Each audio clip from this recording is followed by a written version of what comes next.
أعوذ بالله من الشيطان الرجيم. بسم الله الرحمن الرحيم. الحمد لله نحمده ونستعينه ونستغفره ونؤمن به ونتوكل عليه ونعوذ بالله من شرور أنفسنا ومن سيئات أعمالنا. من يهده الله فلا مضل له ومن يضلله فلا هادي له ونشهد أن لا إله إلا الله وحده لا شريك له ونشهد أن سيدنا وسندنا وحبيبنا ونبينا ومولانا محمدا عبده ورسوله وصلى الله تعالى على خير خلقه محمد وعلى آله وأصحابه أجمعين. أما بعد، فقد قال الله تبارك وتعالى في القرآن المجيد والفرقان الحميد: فأعوذ بالله من الشيطان الرجيم. بسم الله الرحمن الرحيم. لقد كان لكم في رسول الله أسوة حسنة. صدق الله العظيم وصدق رسوله النبي الكريم، ونحن على ذلك من الشاهدين والشاكرين، والحمد لله رب العالمين.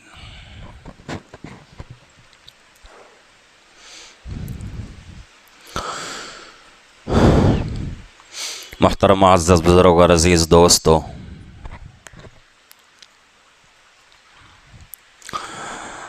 ربیع الاول کا مہینہ چل رہا ہے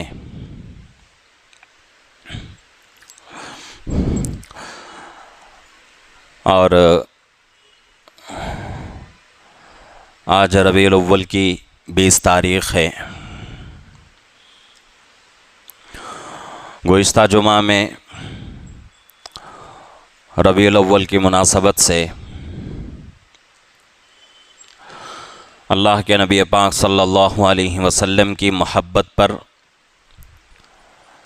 قرآن حدیث کی روشنی میں کچھ باتیں ہمارے سامنے آئی تھیں،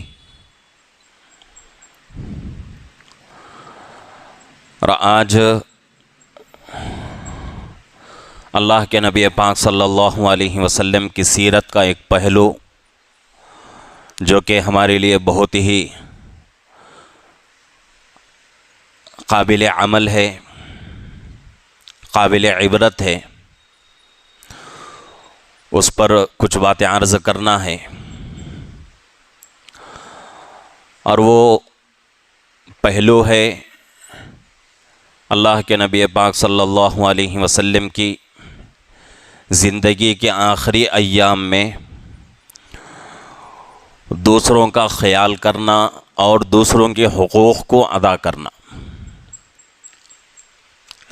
ویسے تو اللہ کے نبی صلی اللہ علیہ وسلم کی پوری زندگی ہمارے لیے نمونہ ہے، سیرت ہے اور آئیڈیل ہے، جیسا کہ اللہ نے قرآن پاک میں فرمایا ہے.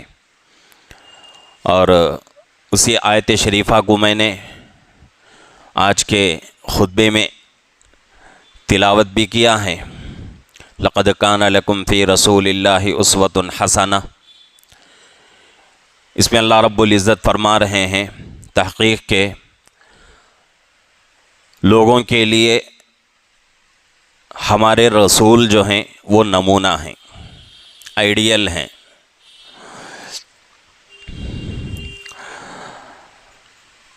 اور جو بھی انسان دنیا میں آتا ہے، دنیا کی ایک اس کی زندگی رہتی ہے مختصر سی، اس مختصر سی زندگی کو گزار کر دنیا سے چلا جاتا ہے. اور آج تک کوئی انسان ایسا پیدا نہیں ہوا اور قیامت تک پیدا نہیں ہوگا کہ وہ انسان پیدا ہوا ہو اور اس کی زندگی دنیا کی ختم نہ ہوئی ہو. جو بھی دنیا میں پیدا ہوتا ہے اس کی ایک متعین مدت رہتی ہے، مقررہ وقت رہتا ہے. وہ مدت، وہ وقت ختم ہو گیا تو اللہ رب العزت موت کے بہانے سے اس کو اس دنیا سے اٹھاتے ہیں. تو اسی طریقے سے ہمارے اور آپ کے آقا پیارے حبیب صلی اللہ علیہ وسلم دنیا میں تشریف لائے. 63 سالہ آپ کی زندگی تھی، یعنی 60 پر 3 سال کی، اور وہ زندگی گزار کر اللہ کے نبی صلی اللہ علیہ وسلم اس دنیا سے رخصت ہو گئے.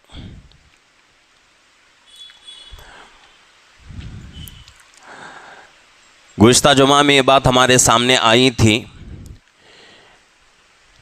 کہ اللہ کے نبی صلی اللہ علیہ وسلم کی مکمل 63 سالہ زندگی 3 حصوں میں تقسیم کر دی گئی ہے. ایک حصہ نبوت سے پہلے کی زندگی کا جو کہ مکی زندگی ہے، اور ایک حصہ نبوت کے بعد والی زندگی مکی زندگی، اور ایک تیسرا حصہ نبوت کے بعد مدنی زندگی. تو یہ اللہ کے نبی صلی اللہ علیہ وسلم کے 60 پر 3 سالہ زندگی کو اللہ رب العزت نے 3 حصوں میں تقسیم کر دیا ہے، اور یہ تینوں ہمارے لیے نمونہ ہیں، آئیڈیل ہیں.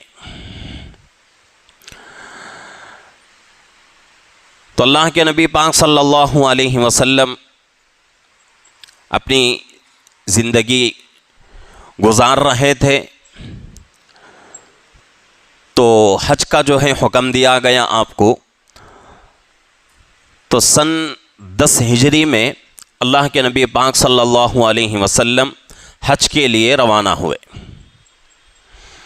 اور یہیں سے جو ہے آپ کی آخری زندگی کے ایام شروع ہوتے ہیں.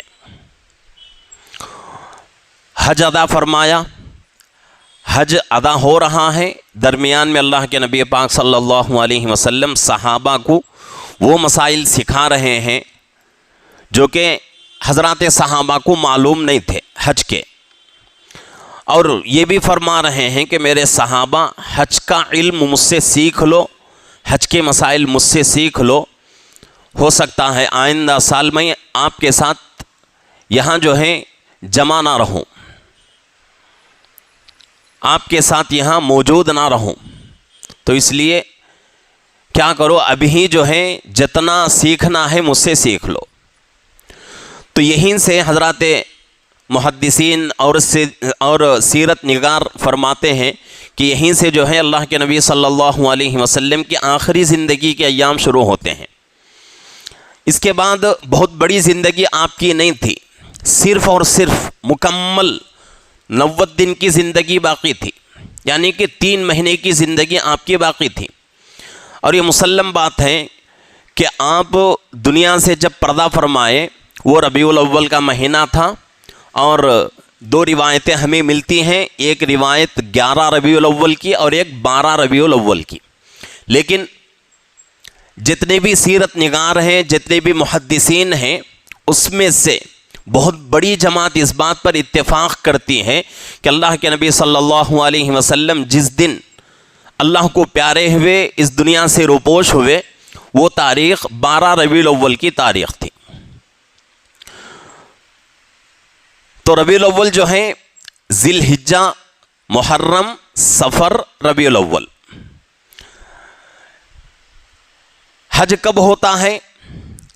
ذی الحجہ کی 10 تاریخ سے حج کے جو ہیں ایام شروع ہو جاتے ہیں، 9 تاریخ سے حج کے ایام شروع ہو جاتے ہیں.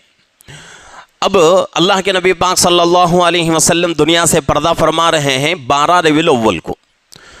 تو حضرات محدثین اور سیرت نگار فرماتے ہیں کہ درمیان میں، یعنی کہ آپ کا حج مکمل ہوا، اس کے بعد سے لے کر اللہ کے نبی صلی اللہ علیہ وسلم اس دنیا سے رخصت ہونے تک کا جو وقفہ ہے وہ مکمل جو ہے 3 مہینے، یعنی کہ 90 دن کا موقع تھا، 90 دن جو ہے 90 دن کا وقفہ تھا.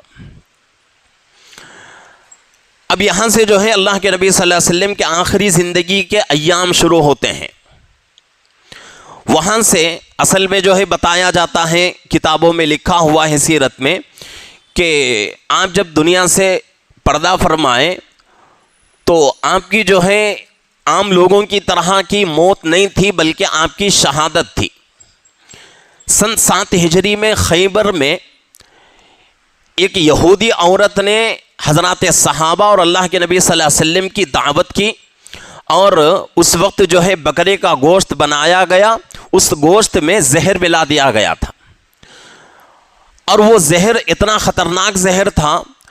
تو تو دسترخوان بچھا ہوا ہے، صحابہ بیٹھے ہوئے ہیں، ایک صحابی جو ہے جلدی سے جو ہے ایک لقمہ کھا لیے، تو کھانے کی وجہ سے چند جو ہے لمحوں میں ان صحابی کی شہادت ہو جاتی ہے، وہ صحابی دنیا سے پردہ فرما جاتے ہیں۔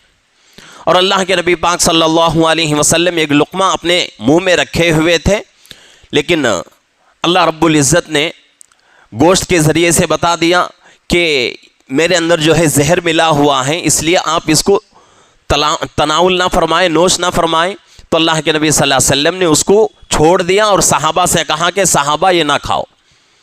تو اس ایک لقمے کو منہ میں لینے کی وجہ سے پیٹ میں نہیں گیا، صرف منہ میں تھا، تو اس کی وجہ سے آپ کے بدن پر اس زہر کا بہت گہرا اثر ہوا، آپ بہت بیمار ہو گئے اس زہر کی وجہ سے، لیکن بعد میں جو ہے بیماری اچھی ہو گئی اور آپ جو ہے اللہ کے حکم سے شفا یاب ہو گئے، لیکن آخری دنوں میں پھر جو ہے وہ زہر اثر دکھانا شروع کیا۔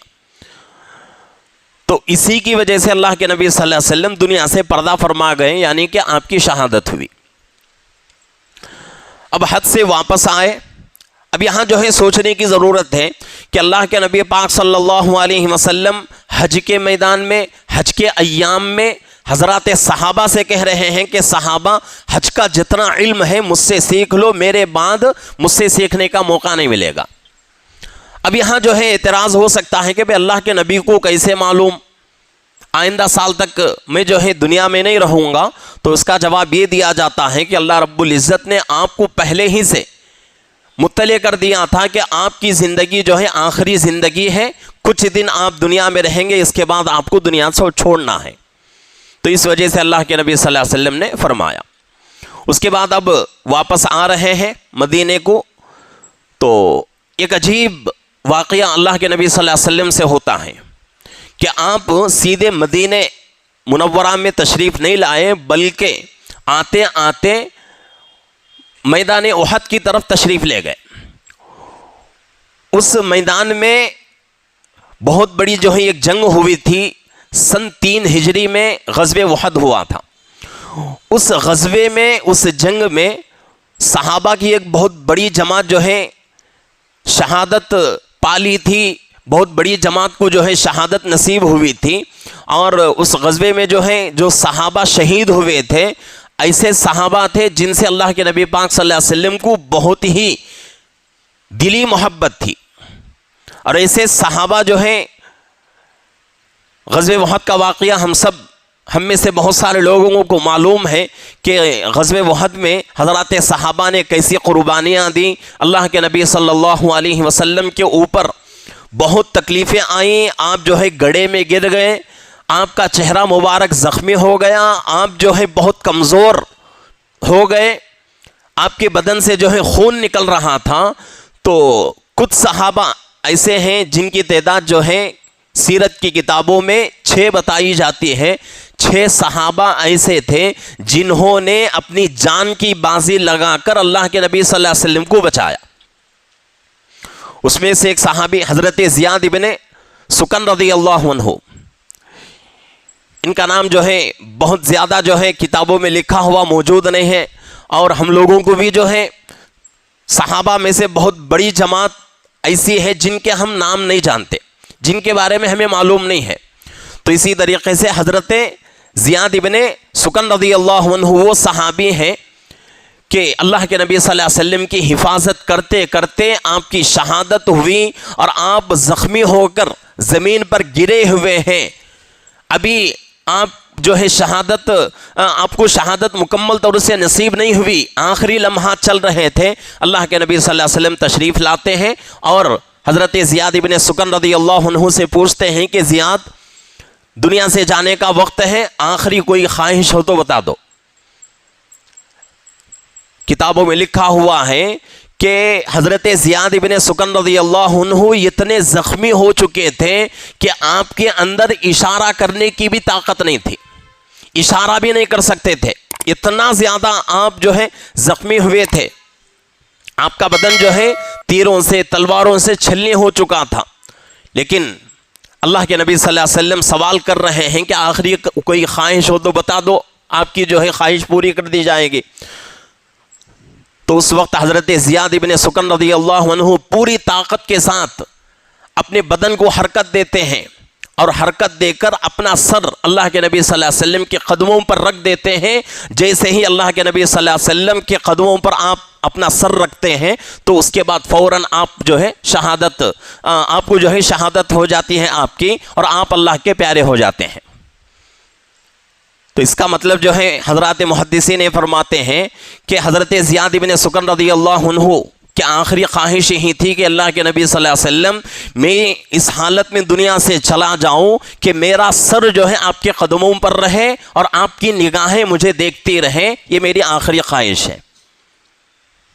ایسے جانثار صحابہ، ایسے صحابہ کے بارے میں اللہ کے نبی صلی اللہ علیہ وسلم حج کر کے واپس آ رہے ہیں، مدینہ فوراً نہیں گئے بلکہ اس احد کے میدان پر گئے، اور وہاں جتنے صحابہ شہید ہوئے تھے، جن جن جو ہیں صحابہ کی وہاں جو ہیں شہادت نصیب ہوئی تھی، وہاں جا کر اللہ کے نبی پاک صلی اللہ علیہ وسلم غائبانہ دوبارہ نماز جنازہ پڑھتے ہیں۔ یہ ان صحابہ کی ایک خصوصی فضیلت تھی کہ ان صحابہ کا انتقال ہو کر وہ صحابہ اللہ کو پیارے ہو گئے، شہادت ہو گئی، ان کے 8 سال مکمل ہو چکے تھے۔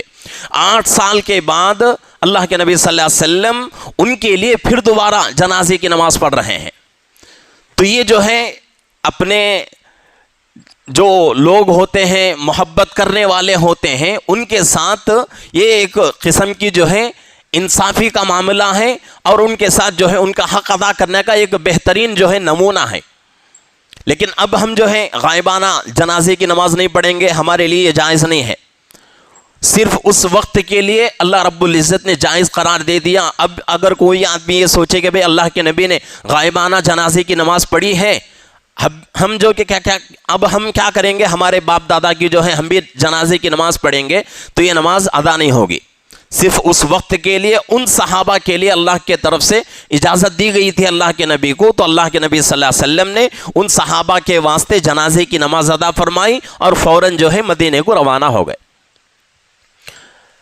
سفر کا مہینہ تھا، 29 تاریخ تھی سفر کی، تو آپ بہت بیمار ہو گئے، اتنے بیمار ہو گئے، اس کے بعد سے کتابوں میں لکھا ہوا ہے کہ آپ کا بدن جو ہے حرکت کرنے کا قابل نہیں تھا، اتنا زیادہ جو ہے آپ بیمار ہو گئے، اور اس بیماری کی شدت اتنی بڑھ گئی کہ آپ کو بار بار جو ہے بے ہوشی ہو رہی تھی، بار بار جو ہے بے ہوشی ہو رہی تھی۔ اب یہاں ایک نمونہ ہمیں یہ بھی ملتا ہے سیکھنے کو کہ اللہ کے نبی صلی اللہ علیہ وسلم کی 1 سے زائد بیویاں تھیں، اور ایک ایک کی باری اللہ کے نبی صلی اللہ علیہ وسلم نے متعین کر دی تھی۔ تو تمام ازواج مطہرات کو، تمام امہات المومنین کو، تمام اپنی بیویوں کو اللہ کے نبی نے جمع فرمایا، جمع فرما کے اپنی خواہش جو ہے امہات المومنین کے سامنے، اپنے جو ہے بیویوں کے سامنے رکھا۔ فرماتے ہیں کہ اگر آپ لوگ اجازت دو تو میری جو ہے یہ بیماری کے ایام میں کیا کروں، حضرت عائشہ رضی اللہ عنہا کے حجرے میں گزاروں۔ تو تمام امہات المومنین اجازت دے دیتے ہیں اور کہتے ہیں کہ اللہ کے نبی آپ کی خوشی ہماری خوشی، آپ اگر کسی بات سے خوش ہیں تو اس بات سے ہم لوگ بھی خوش ہیں۔ اس کے بعد اللہ کے نبی صلی اللہ علیہ وسلم حضرت علی رضی اللہ عنہ اور ایک دوسرے صحابی کے سہارے حضرت عائشہ رضی اللہ عنہ کے گھر پہنچتے ہیں۔ بیماری بہت بڑھ رہی تھی، اتنی زیادہ بیماری ہو گئی کہ آپ جو ہے کھڑے ہونے کی آپ کے اندر طاقت نہیں، چلنے کی آپ کے اندر طاقت نہیں۔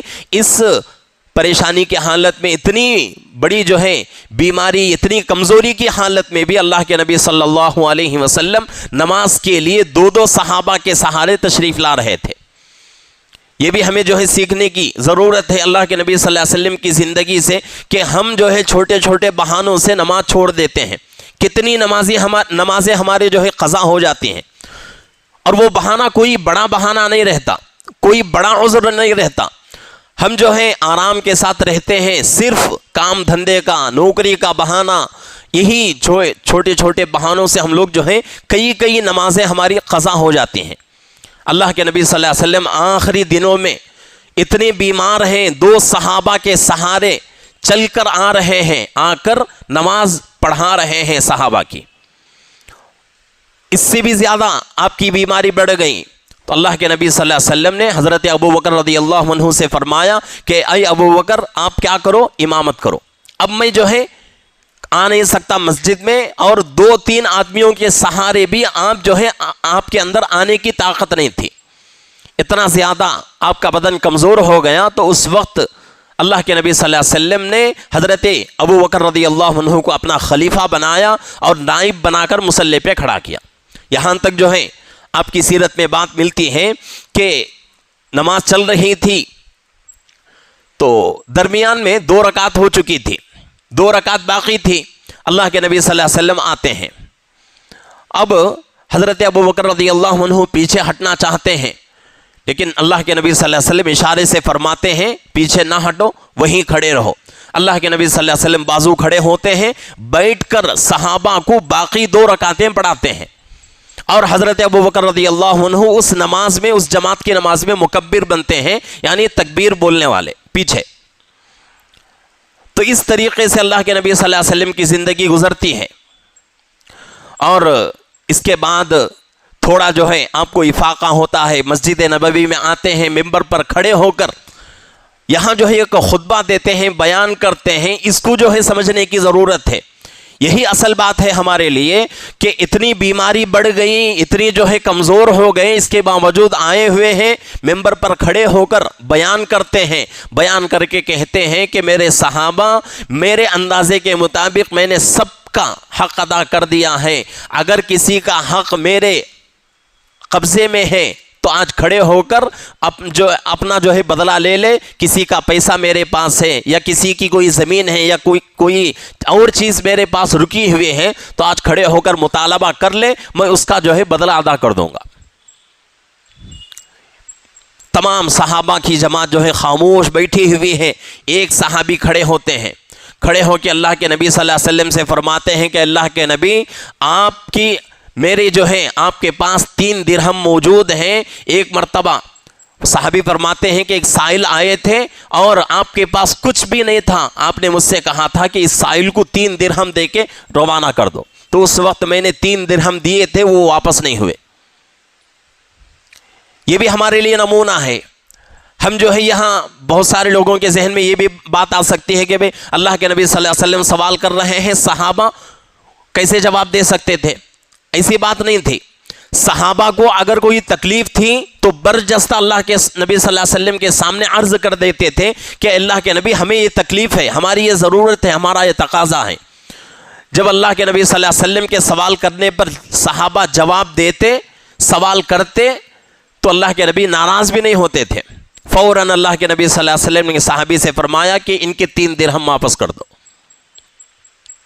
اس کے بعد اللہ کے نبی فرماتے ہیں کہ اللہ نے اپنے ایک بندے کو اختیار دیا ہے، چاہے تو دنیا کی زندگی پسند کر لے یا آخرت کی زندگی پسند کر لے. اس بندے نے آخرت کی زندگی پسند کر لی ہے.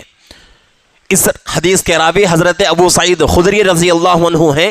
اتنا کہتے ہیں اللہ کے نبی صلی اللہ علیہ وسلم، حضرت ابو بکر رضی اللہ عنہ اتنا روتے ہیں کہ آپ زیادہ رونے کی وجہ سے آپ کی ہچکیاں آ جاتی ہیں.